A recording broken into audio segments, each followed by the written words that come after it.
was my first recollection of being in a Catholic church. It was a great Gothic church, and they had beautiful stained glass windows, candles in front of statues all over the place. And I can still remember the smell of incense. The church was packed, but everyone was quiet. And I said to my mom, "Mommy, what are they doing?" And she said, "Shh, they're talking to God." This is where I want to be. I want to be with people, and I want to lead people and show people, teach people how to communicate with God, how to pray to God. What attracted me to the Paulists was Father Hecker, the founder of the Paulist Fathers, and also St. Paul the Apostle. Father Hecker, it seems like he defined himself by working mostly with people outside the institutional church. And I think that's what transforms people's hearts.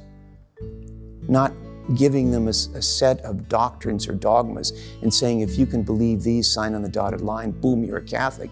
But rather to inspire their hearts and their minds that God loves them so much that there's nothing that they can do to make God stop loving them. I think that's a compelling message, and I think that's the message that inspired Paul and also inspired our founder, Father Hecker. I was a chaplain for 30 years with the U.S. Navy, and the primordial purpose for the chaplain to be there is to ensure that all members of the armed services have a right to exercise their conscience. As a chaplain, I was sending guys off to war and burying many of them when they came back. I'd say this to these guys that were going off to war zones: I only pray that if you are any of those who will die in the sands of the Arabian desert, that you will have sometime before then found a buddy or a trusted witness that you can share with. Share your secrets, your fears, and your resentments. And I will be available after this presentation if any of you want to share them with me.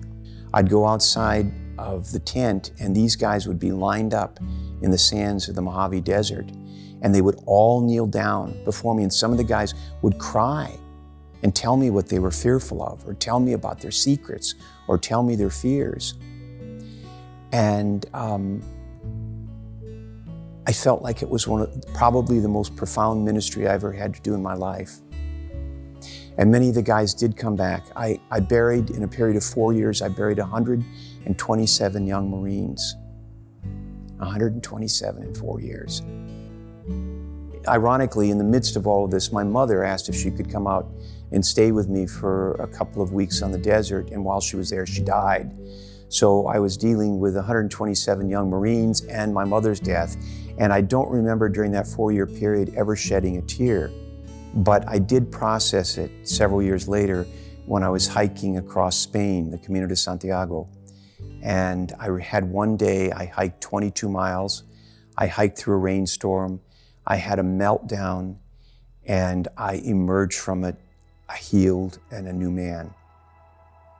And it was during that day, that gifted day that God gave me, that I was able to process this terrible grief, which I had been keeping inside at that point for about 4 years. The hardest and saddest experiences of my priesthood have also in many ways been the most profoundly joyful. I'm hooked on walking prayer now. When I hiked 500 miles across France and Spain the year that I retired from the Navy, most of the time I spent was in solitude, and I would pray the Rosary. The Rosary, it reminds us of the angelic salutation, Hail Mary, full of grace, the Lord is with you. And it's our belief that in that moment, human history changed. Because in that moment, the unseen God became a part of creation and became a human being. And we repeat that over and over and over again. And it becomes like a verbal music, and reminding us that through the incarnation, God becomes one with us and we become one with God.